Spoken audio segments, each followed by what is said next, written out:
Welcome to the We Can Do It Women movement, where women 60 and wiser step into the spotlight and make the rest of their lives the best of their lives.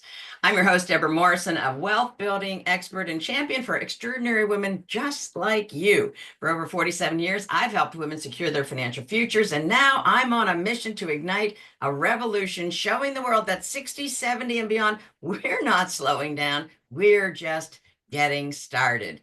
And today, we are featuring the expert on our We Can Do It Women expert interview, Victoria Tomlinson. And welcome to the show, Victoria.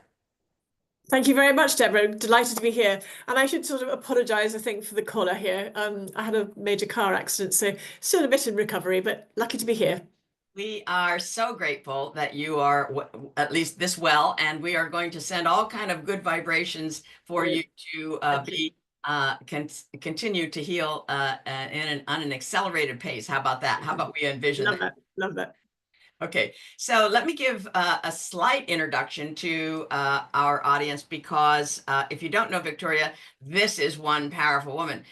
She's the founder and chief executive of NextUp, an organization dedicated to assisting professionals in transitioning from traditional careers to new ventures, often focusing on unretirement. Oh, I love that. My master's is in retirement planning, but of course I got that like decades ago when the retirement was in the vernacular, and it's less so now. She's an international speaker on topics such as personal branding, strategic uses of LinkedIn leadership, and women's advancement in the workplace. Listen up, women. A former director at Ernst Young. Some of you don't even remember that. We used to call it the Big Eight, and now it's what, the Big Four, or maybe lesser. Victoria has extensive experience in leadership and professional development.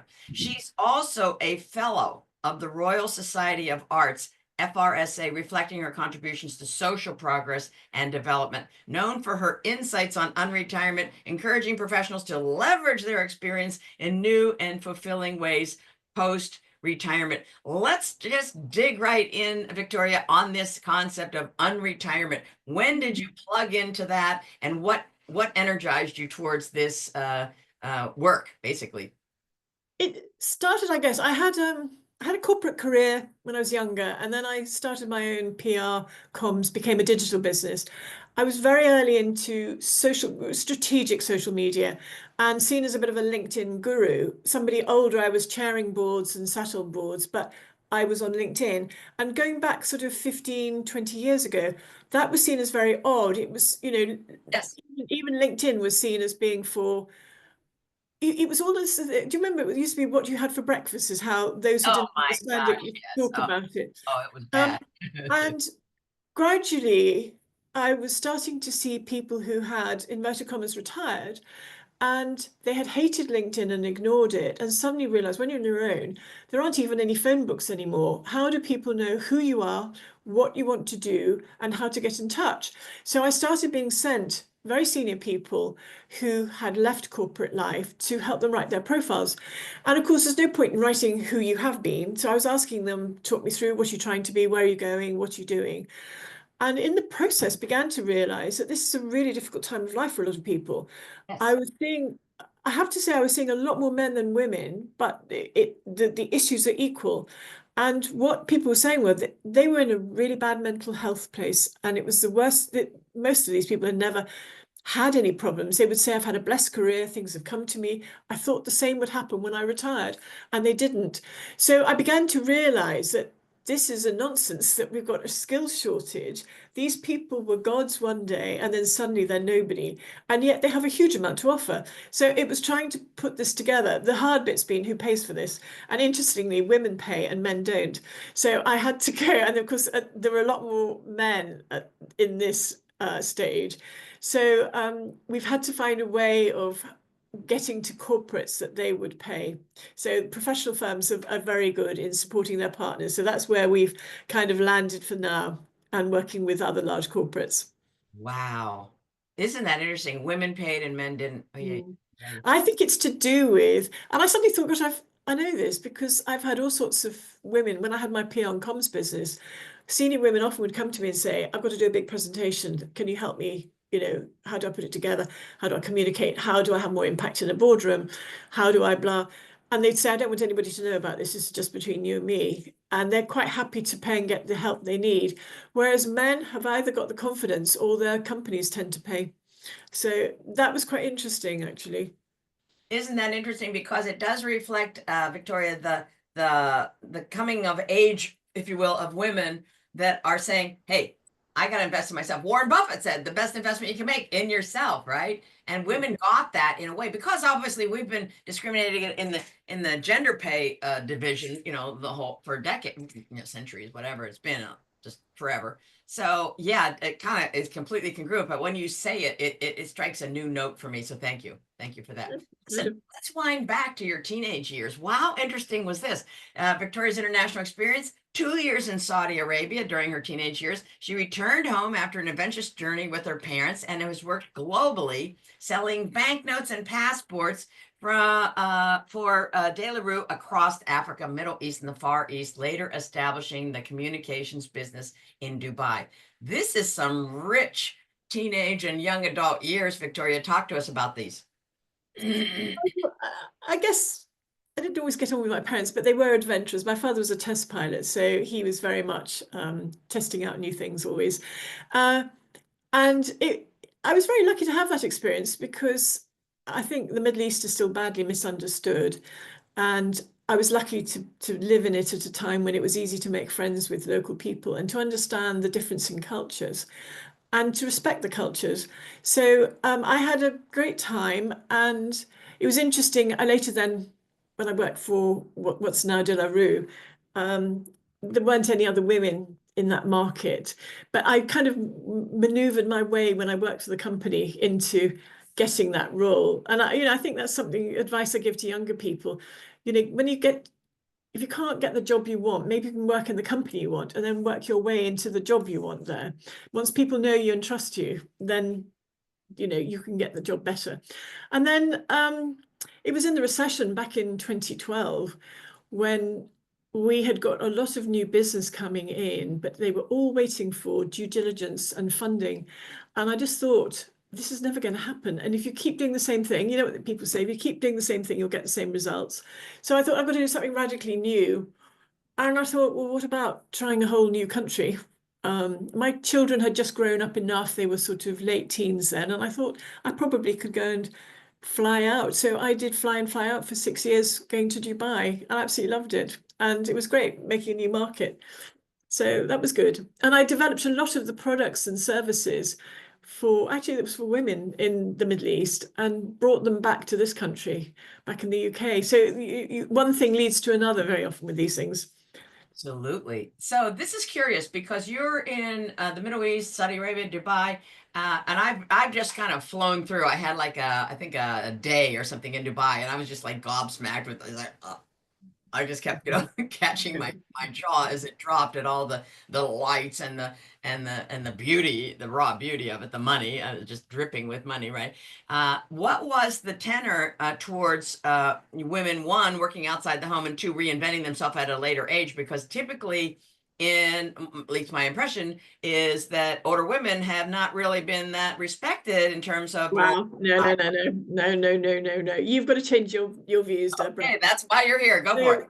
I mean, in the UAE, the king has actively, and in fact, Saudi now has programs to get more women into the workforce. It's on a very practical note because they have the indigenous workforce is very small compared to the expats. Okay. In Dubai, say roughly 1 million expats, sorry, 1 million local people compared to the total 10 million population. And what they're wanting to do is get more local people running companies and leadership. So very much, there's a huge respect for women. It's very badly misunderstood, the whole culture around women. Some bits are fair, but a lot of it is not understood, the subtleties of it. And there's huge respect for older people, men and women. To the point, I was at a conference and there was a very respected old elder, really, woman. She was probably, I don't know, 75, 80 speaking. And she did not shut up and she kept talking. She became kind of a problem in the conference, but there's such respect, nobody would shut her up. And I thought, I think I would have done that. I think I would have had to find a way if I'd been facilitating this. But there is such respect for older people. really not understood by other cultures, to be honest. Well, thank you. I appreciate that because I'm always an advocate and a sponge for good news, and that's great news. So I'm grateful for that. You're a proud board member of the rebranded Wild Digital Community Group, dedicated Yes. to increasing the diversity of digital teams. As a tech entrepreneur now, are you still 68? I'm 69 now, so coming up to Okay. 70. Yeah. I'm joining you in another week, sweetheart. You're a passionate advocate for tech diversity, believing in its crucial role in design technology and, of course, AI products that are relevant and beneficial to all of us. Talk to us about being an advocate and a foot soldier for the diversity of digital in general and AI, of course. I think if you talk to anybody about the tech industry and who works in it, there's an image comes to your mind about white men aged probably between about 30 and 45. And if you think about digital now is everything that we do. You know, you, Deborah, you're manning your own sort of studio there, if you like, in front of you. Digital is everything that we do, from health to education to the way we work, everything. And yet, a very small number of rather narrow thinking people are designing the products and services for everybody to use. So I am passionate that we have got to get much more breadth into of the people who are helping to build design. And how many products do you see that are really not fit for purpose? And particularly, we've got an aging society. We're talking about, yes, the greatness of people doing things as they get older, but the simple reality is that you become less flexible. I'm not there yet, but older people become less flexible, less their eyesight, their hearing, and everything else. And if you don't have anybody reminding people, hang on, this isn't working for XYZ, then we have got these products are really not fit for purpose in any way.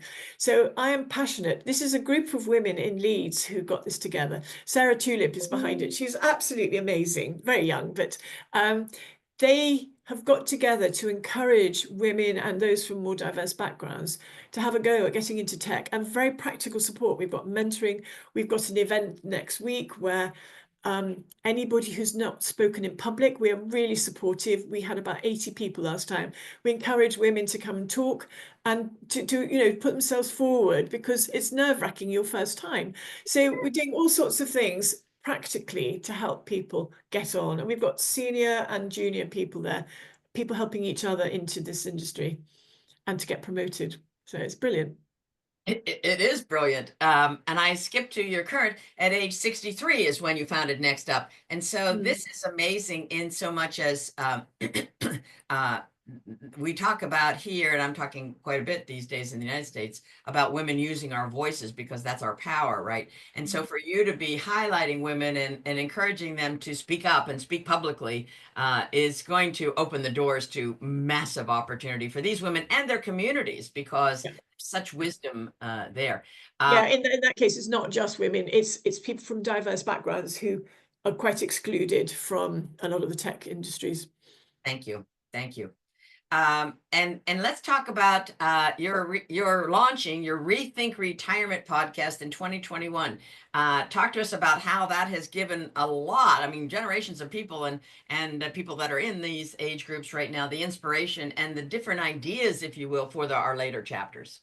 It's quite interesting you're reminding me about this, because we've paused the podcast for the moment. It's been a huge success, but I think Rethink Retirement, which is also a platform name, we think now it's the wrong title. People are so averse to the word retirement that actually we're needing to bring this before people retire, not refer to retirement at all, because it actually puts people off. And if we're really going to make impact, we have to start rethinking how we brand things for really the 50+ generation, or even younger people, to start thinking about their longer term futures ahead. So yes, you're reminding me, we all learn, don't we? So you launch your Rethink Retirement, and then after a couple of years, we thought, this isn't quite right. We've got some fantastic stories on there. So if anybody is wanting to hear inspiration, is still out there, you can go and listen to it.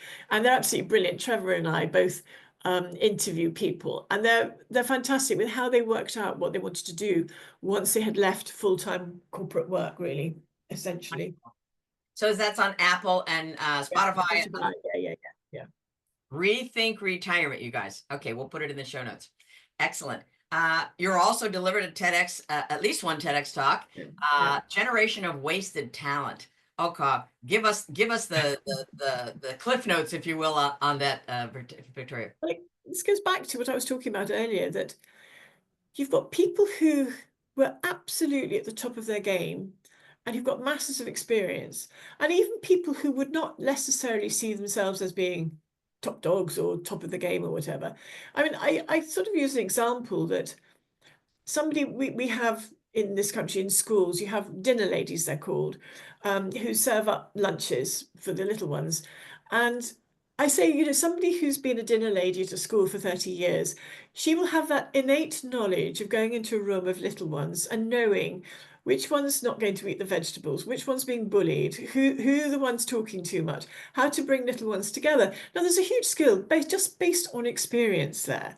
And then you start translating that across to so many different areas. I mean, I've used the example also that in COVID in this country, uh, the government said, please, can doctors, nurses, teachers, business people, all sorts come back out of retirement and Yeah. help fill the gaps. Now, I don't know about you, but I haven't heard a single story to say people weren't up to it. They just came back and, you know, they were perfectly fine. They were able to do the hours, very stressful jobs, a lot of them, and they filled that skills gap. And yet, once COVID is over, you know, we don't want them anymore. Employers, I really worry that employers won't employ people aged over 50 anymore. And we have got to change that. It's ridiculous. The workforce is going to be nearly half will be over 50 by 2030. You know, if we're not employing, we're just creating a huge skills problem for the future. We already have one, but we're making it worse. Well, you know, you couldn't be more singing from the same choir book. I am so much an advocate of us using the wisdom and leveraging the wisdom of our older citizens, regardless of country in which you live, and you're in the UK, in order to, one, you know, be the be the voice of reason, if you will, be the voice of experience for those young people that don't even have it from a year standpoint and perhaps haven't read or be educated on it. So the aspect of you talk about in your TEDx that the aspect of engaging older people actually and respecting them, let's talk about that, can add 10 healthy years to their life and Yeah. reduce the risk of Alzheimer's by 2.5 times. Yeah. Talk to us about that, please.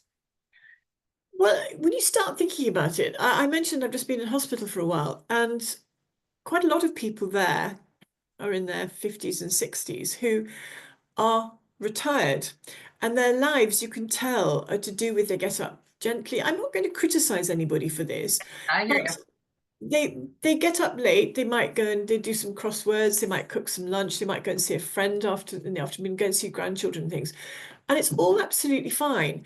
But it lacks some kind of a purpose in there. And actually, you can hear conversations thinking, I know what's missing in this life. They haven't got enough of a reason to get up. It's fine, and they want to see the grandchildren, but grandchildren grow up. And if you think about having a life where you don't really have a reason to be getting up, Right now. it actually your brain starts slowing down and you expect less of it and your brain does less. And it all goes together if you think about it. So if you think about people in homes, I mean, you think about those people, I'm sure you've come across Sir David Attenborough. Oh yeah. Um, Yes, with the planet and things. He's 93, 5, 6, I'm not sure how old now. And yet he's still engaged and so young in so many ways in what's going on. He wants to keep learning. Curiosity. Curiosity is huge. It's having that curiosity. It's respecting the young. You know, yes, we want people to respect the older, but it's respecting the young as well. They may be very different, and sometimes it's quite challenging. But actually, we have to respect each other. That's what really good intergenerational living is all about. And not criticizing each other, but learning from each other, I think. So I think if it's all about, and that's what we're trying to do, is help people find that sense of purpose when you don't have work, when you don't have to get up and go to work to pay the mortgage or whatever. what's left then, and what's going to fill it. And it can take people quite a long time to work that out. It sounds quite fluffy. I need to find my purpose today. You know, it's not something you just go and buy on the supermarket. It takes time to work out what you care about. And it can take quite a long time. It can, and it's so critical. I have uh I just had a little story of a dear friend of mine who actually ended up dying of breast cancer, but in the time before her death, at a double mastectomy, and she lived another like 3 years, and we didn't know how long she was going to live because it was all the cancer was in her lymph nodes, and it was really it was a horrible time, and I loved her dearly. And we said to her, "All right, knit us some Afghans," because she was an avid knitter. So she knitted Afghans, and I'm lesbian. Most of us are lesbian. Like so, she rainbow Afghans. And so she knitted one for so and so and so and so and so and so. And like there are 7 or 8 of us that are caregiving around her friends. And she got done with everybody. And we're like, holy God, she doesn't have a mission anymore. She doesn't have a purpose. And so I said, Yeah. that one you did for me before, it was kind of short. And I have a really long couch in my lake house. And so she went again and did it. But that was just such a palpable exercise for us to say, holy camole, well, of course, however long we have, that's God and God's decision. It's my humble belief. But the fact of purpose in our everyday life, regardless Yep. of whether we know that we're on a decline and facing an Yep. imminent life-threatening disease, the fact is this purpose question is something that I want us to, especially in this group of We Can Do It women, wrestle to the ground, right? In order to be able to understand the seeds that we want to plant and we want to harvest, right? And this curiosity, I think, has been tamped down. I think when I would ask people in practice, what's your goals, right? What's your why? And they would stare at me like you deer in the headlights, and I would say, well, finally, then I would say, okay, so let's talk about what you don't want. You probably don't want to live later in your life at a standard of living lesser than now. Oh, no, no, no. Okay, that's where we're starting, right? So we Yeah. gotta Yeah. get some start points from which we build. And I couldn't agree more with you. Now, I want to talk about NextUp's influence and positive influence on helping individuals overcome addiction and achieving sobriety, because a lot of people fall into this hopelessness. I have no purpose. They take to self-medicating. Talk to us about this powerful work, Victoria, because I salute you for this. I'm going to query you because I don't particularly work on addiction. So where did you get that one from, Deborah?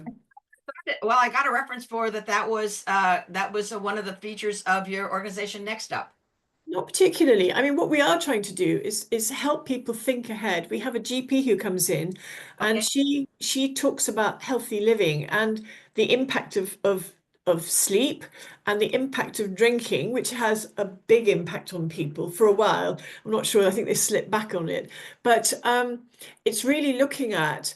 She's fantastic at explaining what happens when you sleep, and she talks about there's a man in a white van goes around all your blood vessels and repairs them all. And when the man's doing this, if you've had a lot to drink, I can't remember all the story of how it goes quite, but if you've had too much to drink, you don't go into the proper sleep and you don't get the repair to the body overnight. Now that's really quite powerful to people. Rather than saying you shouldn't drink, she's sort of explaining what's happening and what chance you're giving your body to get better and to repair by doing that. So she's very effective in making quite a lot of change actually in people's behaviors. Well, to your point, this is, the proofing of it and the story around it rather than stop drinking, Nancy, it reminds me in this country, Nancy Reagan say, just say no, like, oh, I see, thanks. If it was that easy, right? But the framing of the story and, I read a lot of Dr. Joe Dispenza and Tara Swart and neuroplasticity, the power that we have in our minds to create and recreate our present and our future is largely untapped. And so this motion that you have continued to activate for people as they age to continue on that quest is admirable indeed. You've served on the Employment Advisory Board for HMP Askram Grange. Talk to us about that.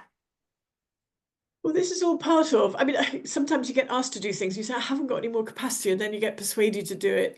But this is really about I guess I've got quite a powerful network, and they're asking me to use that to encourage employers to take on ex-offenders. And Askham Grange is a female um, offenders, it's a female prison. And when you go around and talk to the women, it's quite interesting. And I'm not one to bang the drum just for women. Yes, of course. Men can have quite a hard time on things too. But in this particular case, the male prison warders were saying most of the women are in prison because of men who've had some influence over them in the past. And I talked to one woman, and it was a colleague at work who got her, I can't remember what the story was, but some influence over her and got her to defraud her employer. And she said by the time that the police knocked at her door, she was just relieved the whole thing was over. Her family and children stood by her, and she was rebuilding a new life. And you just think, actually, she was an amazing woman. Why wouldn't you want to employ her? You didn't feel that she was inherently a criminal. She'd Right. got a lot of life experience there that I felt would be extremely valuable. And I just thought, wow, she would be good on anybody's team, really. And it's really getting people to sort of change some of the prejudices, go and find out for yourself. And if you can't recruit people, there was there's a hotel there, Middleton Hotel, I think it is, and they were saying that they're the most loyal employees. Give an ex-offender a chance.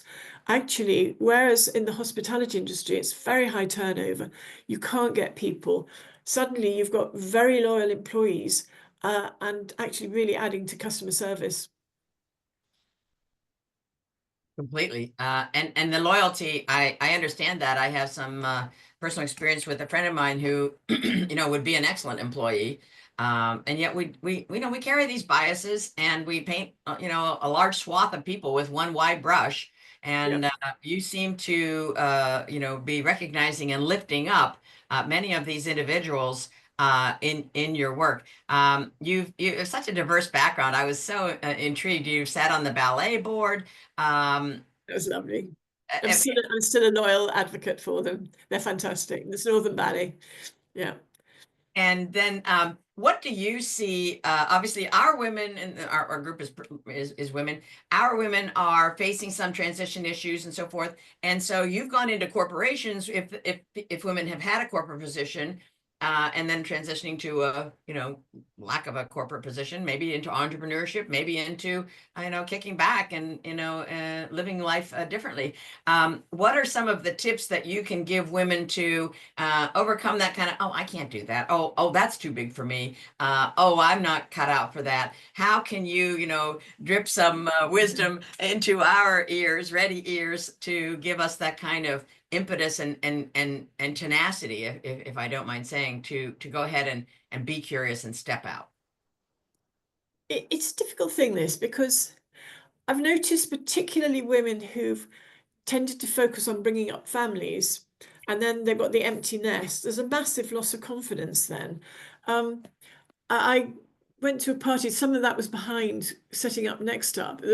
A whole lot of things happen around a period that sort of come together, and you sort of think there's a big issue here going on. And there was a woman who told me at a dinner party what a marvelous life she had. I've got horses, and my husband, I've never had to work, blah, blah, blah. And then I was sitting next to her a couple of hours later, and she was several sheets to the wind, I have to say. And suddenly she's saying to me, I've done absolutely nothing with my life. It's very empty. The children have gone. And I'm saying, well, you're only 60. You're very young still. She said, no, this is too old to start something new. So I would say to people, don't limit your own expectations. What's stopping you? Don't worry about what other people think. I mean, it's interesting because I've been in hospital. Very kind people came to see me, and a number of them said, hasn't this made you think it's time to give up? And I just went, no, absolutely not. In many ways, it's the opposite. But people, if you sit there, you think, oh, maybe it is time to give up. No, I don't want to. Why should I? I've got a lot to give still. Um, and I think don't be put off with what other people think or your own. Go for it. If you want to, give it what have you got to lose, for goodness sake? At this age, don't go and risk a lot of money on stupid things. But apart from that, give things a go, and you'll find, ask for help. People love giving help. Go and ask for help on things.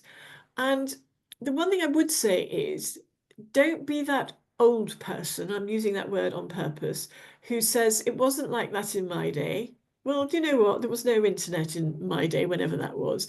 And things weren't perfect then either. So don't kind of hark back, because I think that's nothing so aging or horrible. And be curious still, but keep learning still, and particularly around digital data AI. Don't be the person who says, oh, I can't do that. That's all nonsense, because you're really excluding yourself from life, society, young people, everything. So I think my next thing I'm trying to work on is seeing if we can work with employers to help the 50 plus generation retrain into digital data, AI, cyber. I think this generation's got a lot to offer with judgment and experience on these newer digital areas, and we need people who've got experience, particularly in AI. I mean, there's a classic. I was doing a blog last year, and I asked ChatGPT, can you give me a picture to go with the blog? I want a mixture of older people. It came back with men and women, but all the men, there were 3 men, I think, had beards on them. I said, what's this with the beards? Take those beards off. Then it came back with another image, which had 5 men, all with beards on still. And it said, here are clean shaven images. And I thought, you know, if you were young and you weren't quite sure what clean shaven meant or beards or whatever, you might sort of think, I thought clean shaven meant you didn't have a beard. You were quite right. And this was completely nonsense going on. But you think about degrees of that. You need someone who's old enough to go, they aren't clean shaven. Ignore what they've said. And we have a phrase in this country, I should have gone to Specsavers, you know, should have got some glasses. And I gave up on the image because I couldn't get, he just kept ChatGPT kept giving me more and more men with beards on. It was horrendous. So there's, by the way, what prejudice is going on in there with the designer from the initial creating images that the men all have to have beards? Just a little point there. Very big point there. Thank There's, you. there's an awful lot of prejudice going into, there's prejudice going into recruitment algorithms, so that people get excluded from the workforce as they get older. There's masses of prejudice going on with this. So I think we need older people in here. Be confident, get the skills and go out. There's so much free to get onto out there, learn and get the qualifications and be confident. And you're as able as anybody is. Believe in yourself. Well, believe in ourselves. And I think women are so locked in, at least in the United States, into perfectionism, right? I can't make a they say mistake. I reframe it and say misstep, because misstep, okay, it connotes we're still moving. All right. So do a new step, you know, it's a dance. Life is a dance. Do a new step and move forward. Because this is no time for perfectionism. Like in financial, you know, Warren Buffett admitted to $6 billion missteps, right? How are we to be perfectionists? So I so agree with your admonition for mature women to step out. What have you got to lose? If the door shuts in your face, say, why did it shut in your face? Maybe I didn't take, and you pursue the same path differently, or you pursue a different path. But let's keep stepping, because our lives and our vibrancy, and I think as you're pointing out, our healthy years ahead of us really kind of hinge on that. I don't want to blame anybody for having a disability later in life, but I am certainly an advocate for us doing everything in our power to make these later years our most, you know, our best years, and certainly healthy years, because so much hinges on our health. I gave an example earlier on. I said, didn't get that right. Rethink retirement. I don't think that retirement word isn't really working. It's not landing. But you don't know that. I didn't know that until I'd already done it and tried it out and thought, this isn't really going where it needs to go. So what's wrong with it? And then you think, all right, let's redo that. We need to go back earlier into people's lives. But you've got to start somewhere. You can't know. This is all new. So you can only find out by trying something and then thinking, oh, I didn't get that right. Okay, next step, as you say, the next one, and we'll get it right. Maybe then and maybe not, maybe, but we'll keep trying. Yes, exactly. So you have chaired the advisory board for the University of Leeds. You received their Vice Chancellor's Leadership Award for outstanding chairing, and that's a task in and of itself, chairing anything of that esteemed nature. You're an honorary teaching fellow at Lancaster University, international speaker, and you've coached 4 CEOs and numerous directors, mentored startup businesses, young people, ex-offenders, and individuals transitioning into retirement.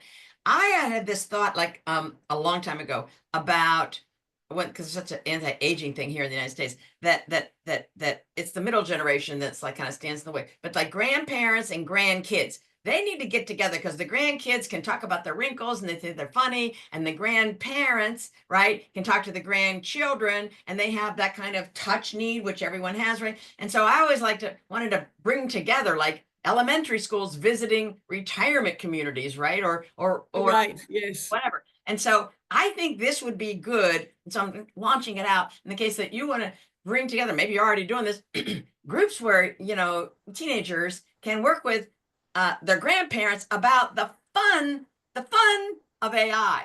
Because I think AI is like, oh, you're just like that. They said that those bearded people were clean shaven. And so I think if we revamp it and the kids come into the picture with their grandparents, I don't know if a program could be devised, but to me, it seems like a good idea. There are some things going not quite like that. My challenge has been all along, who pays for all of this? So that's the problem with some of this. If you can get grants and things for that. And I decided I wanted to be a business, not to be a charity. So maybe that will be my next step. I want to still build this business. I'm still ambitious for it, but that might be later on. And I'm not really working with what I'd call old people. I'm Okay. working with people in their 50s and 60s, really. Yeah. So and that's the big challenge, I think, is with the 100-year life. What we're seeing is we've got a whole period of 20 or so extra years that no one knows quite what to do with. So that's the bit that we're really focused on. When you still want to be active, you still want to possibly earn, or need to earn indeed. You don't want to be 24/7 full on working, but you do want something meaningful and purposeful in your life. So it's that kind of period that we're really focused on at the moment. Well, and that was going to lead into my last question, which is how do you see yourself going forward? What do you see the next, 5, 10 years of Victoria's life being focused upon? So I want still to build this business further. I'm writing a book. These are sort of the 20-year problem, I think, that no one knows what to do with. And we want to extend out. I would like to see every corporate getting people to think about this sort of extra 20 years with people really from their 20s and 30s, definitely from 40s and 50s. So there's a whole amount of work to be done, to be honest, in all of this, and getting people to think and plan for the long term. You will be doing that all the time. It isn't something that comes in our societies very naturally, but if people are going to make a success of this stage, they have to start thinking and planning and getting some skills and start doing some things that will make that next stage a success. I couldn't agree more with the planning thing. I'm a planner all day Yeah. long. And Yeah. so to lay out some plans, because society and technology will change, and we're going to need to, to morph from those plans. And yet the absence of a plan, Victoria, is really puts us into this sea of uncertainty, which can contribute to us feeling like, oh, it's just too overwhelming. I can't deal with it. I'm just going to sink back. So I am so much an advocate of us doing our own planning. I am going to send good vibes your way to do effective planning, as I'm sure and confident you will. Any last words for our viewing audience? Obviously, we're going to give them the information in LinkedIn and so forth as to how to contact you. And we're going to go back and look at the podcast that you had before named. Give me the name again. Sorry. Rethink Retirement. That's not quite right anymore. So that's the podcast, yeah. Yeah. What was the name of it? I'm sorry. Rethink Retirement. Rethink Retirement. Of course. That's right. Right. My audio spit out for a moment. Rethink Retirement. This has been such a pleasure. Do you have any last words of wisdom to share with us? Yes. If you're an employer, for goodness sake, look at your stats, look at who's recruiting and employing the 50+ generation and start making sure that your organization is there. It will be a competitive advantage. Make sure people are properly integrated and working intergenerationally. But we have a massive problem building at the moment because employers are so ageist, and it's time to change that. And you may well be one of them without actually having gone and found out what your organization's doing or dug into what's happening. Please go and do that and start thinking differently. So I think the 50+ need to be given a chance alongside others. This is not either or. It's about working together. Wow. Well, that's going to build a community that really reflects our societies, and that's exactly what you're advocating. Is let's not imagine that people just fell off a cliff someplace and they're sitting there like lying there waiting to die. No, they're not. They're really looking for new opportunities, and so the best we can do to everybody contribute towards what can be vibrant for all of society. It will certainly give those participants new vision, new mission, and purpose in life. You have given us such good starting points, Victoria. I can't thank you enough for your time. I know it's Well, thank valuable, you. and Thank you, Deborah. And I and wish you and all your audience very well. Thank you. thank you. So thank you for joining us all on the We Can Do It Women show. Remember, I see you, I value you, and your greatest chapter is just